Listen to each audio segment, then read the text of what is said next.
Welcome to session 12. That bit I was just playing is a centuries-old example by Johann Sebastian Bach of a musical thing called an arpeggio. Today we'll focus on this musical concept and learn how to apply it to one of the most important progressions in all of popular music, the 1-6 minor, 4-5 progression, which you know the sound of from hearing in countless songs. We'll also be introduced today to the triplet rhythm, which opens new doors rhythmically at the piano. So let's get to it, starting with arpeggios. The term arpeggio, which is Italian for breaking it up, simply refers to taking a chord, in this case a C chord, and breaking it up into individual notes. The piano is an ideal instrument for doing this because of the keyboard's layout. You can just take any chord that you can play on the piano and break it up into individual notes. Arpeggios are a great way to get some flow into the accompaniment of a song or a melody. They can be played in the right hand, the left hand, or both. The left-hand part we learned to Amazing Grace is a kind of arpeggio. These three notes broken up into a left-hand arpeggio. So it's nugget time again, and here's this session's nugget. Any chord you can play can be broken up and played as an arpeggio in a variety of rhythms and with a variable order of notes or in variable patterns. Arpeggios can be used in the chords or in the melody. As you listen to music, you'll begin to recognize arpeggios that exist in melodies. Here's a C triad rooted on middle C. When we play down from the top of the triad, G, E, C, and then back up, E, G, and continue on to the octave above middle C, so that whole thing is.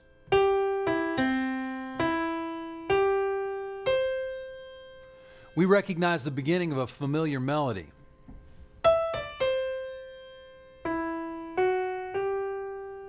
Here's another example of using arpeggios. Let's take the chords from our first chord progression. Our bass note here will be a C, an octave below middle C, and our chord is a C major triad in second inversion, G, middle C, and E. Here's how the original version sounded.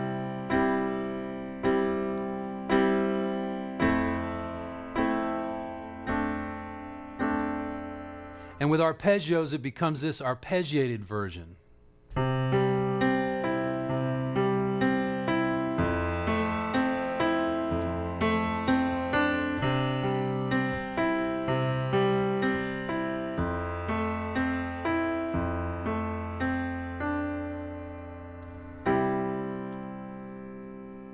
Let's do the same thing with our minor version of this progression. Remember, it's an A minor triad in the right hand in root position, with the A bass note an octave below in the left hand. Let's break that one up in the same way.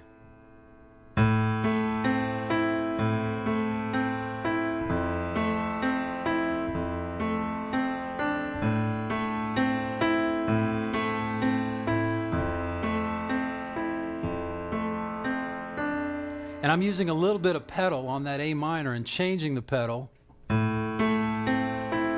when we change the chord.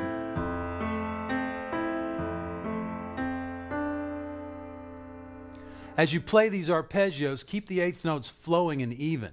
Notice that our wrists are the part of our mechanism that's responsible for connecting notes within one hand position like this.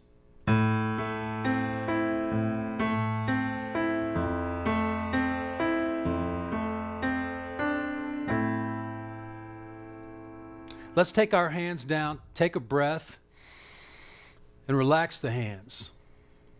Now to hear how all this sounds, we're going to play the major version of the first chord progression twice, then the minor one once, then back to the major one.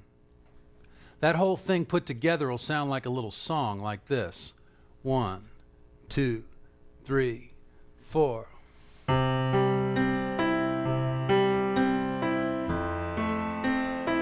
And that progression again.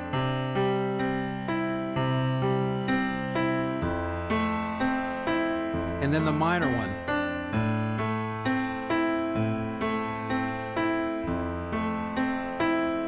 Back to the major.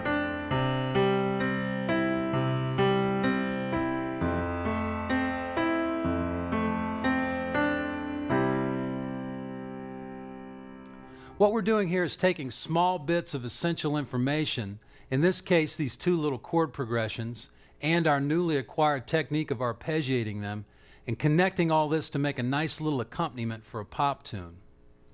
We're learning to play it with a good time feel, keeping our hand and arm relaxed, and learning things by breaking them down into small, essential bits of information. This is the way we want to practice things, and while we do, we'll enjoy the feel and sound of the instrument and have fun making steady progress at making music. Part of my reason for applying this arpeggio pattern to the first chord progression is to illustrate the point that when playing a chord progression from a chord chart, accompanying a song, or writing a song, you always have the option of making chords into an arpeggio throughout, as we just did, or in combinations with chords or melodies. Arpeggios can also be extended from the root, third, fifth, up to the note an octave above the bottom note, like this on a C triad. So I'm going up and then back down again on a C triad all the way up to the octave using fingers 1, 2, 3, and 5. A rhythm that works well with this arpeggiated pattern is one that has 3 notes per beat. A rhythm called a triplet that goes like this.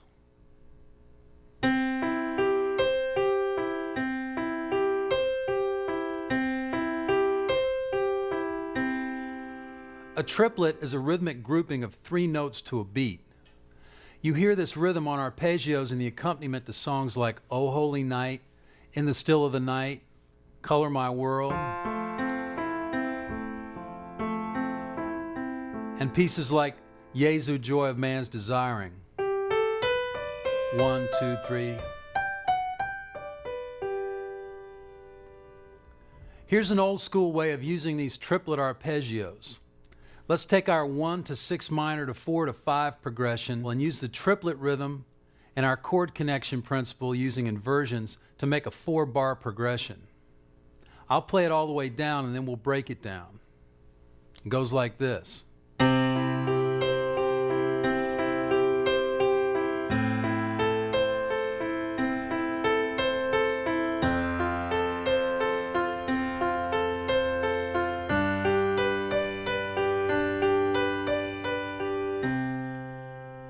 The triplet rhythm works especially well on this 4-note arpeggiated triad, with the bottom note of each chord doubled at the octave, because it lands back at the bottom in time every other beat.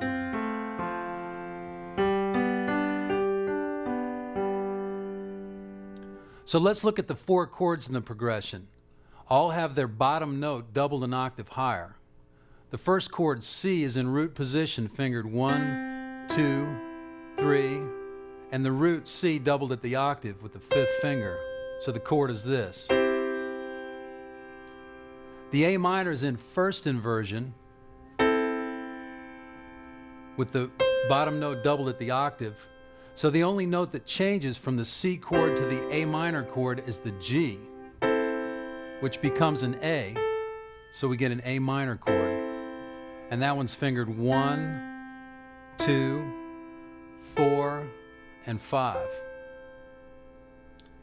Next, by moving the E from the A minor chord up a half step to F, we get an F in second inversion and that bottom note on top.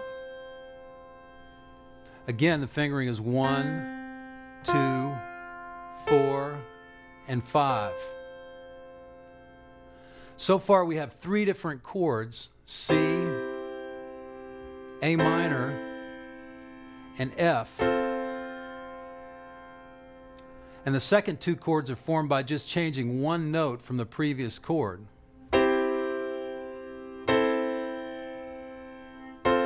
The last of the 4 chords is simply one whole step up from the 3rd chord. So F in second inversion becomes G in second inversion. And again, both have the bottom note doubled at the octave. And that completes the progression back to C that we started on. So let's look at the entire outline of the progression, all the shapes before we break up the chords and arpeggiate them. Here are the 5 chords: C, A minor, F, and G, and then going back to C. Now let's play this 4-chord progression slowly and evenly as a triplet arpeggio. At first we'll play the arpeggio up and down once in this rhythm, and then play a half note when we get to the bottom, like this. And then we continue on to the next chord. And the next one. And the next. And then we're back at C. Eventually we'll play the whole thing in unbroken triplets all the way through. But for now, this long note in between each arpeggio gives us 2 beats to relax our hand while the progression keeps going and we find the next chord with the right fingers.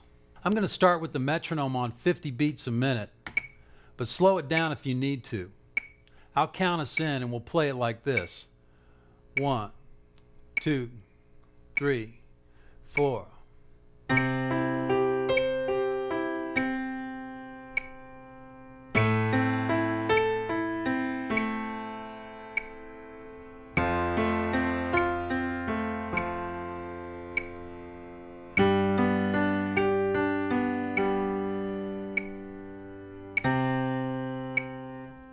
Now we'll try to play it all the way through in unbroken triplets. So let's slow it down a little bit to about 46 beats a minute and focus on relaxing our hand, especially our wrists when we play it. And I'll count us in. 1, 2, 3, 4.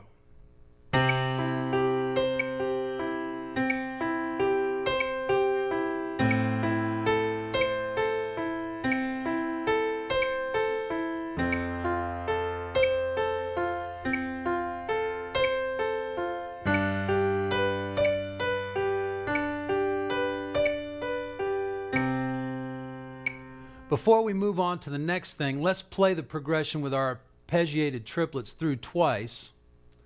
And the second time through, we'll put a 2-bar ending on it. Here's the 2-bar ending we'll use. The chords are C, F, C, and G. That's one time up and down our root position, C triad. Once up and down our second inversion, F triad. Back to the root position, C triad. And then down to a G triad in first inversion, which is B, D, G, and B. And notice that this first inversion, G triad, is in a different inversion than the second inversion G we played with the 4-bar progression before this ending. This G in first inversion just sounds better to me resolving back to C. So this 2-bar ending is 1, or the C chord, to the 4 chord, which is F, back to the C chord, and then to the G in our new inversion. So played in time, this two-bar ending sounds like this.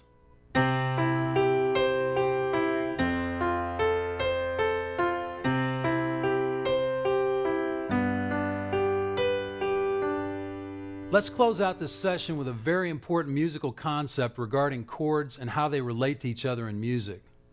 Chord progressions that bring a sense of a section ending or finality are called cadences.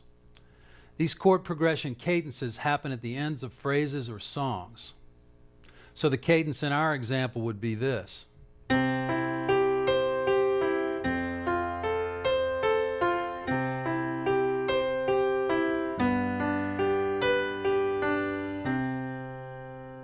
Looking back at the entire progression, let's hear the whole thing with the cadence on the end. So it goes like this.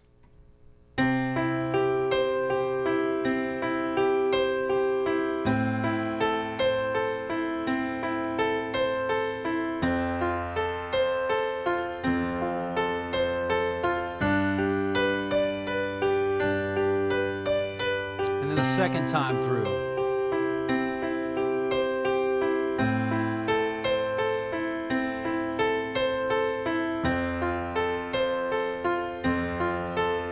And then the new inversion of G. And then back to C. Many old doo-wop and early rock and roll tunes use this progression 1, 6 minor, 4, and 5. One example is In the Still of the Night. Another is Stand By Me, and there's others listed in the book. In this session, we've learned another way of playing chords at the piano by breaking them up as arpeggios. We found that we can take progressions we already know and break them up as arpeggios. And we also learned a very common chord progression, 1, 6 minor, 4 to 5, that now uses extended 4-note arpeggios and also introduced us to a new rhythm called a triplet. By learning the ending of our progression, we learned our first cadence. That's lots of great stuff to build on, and we'll keep laying that foundation in the workshop, slowing them down, breaking them down, and breaking them up.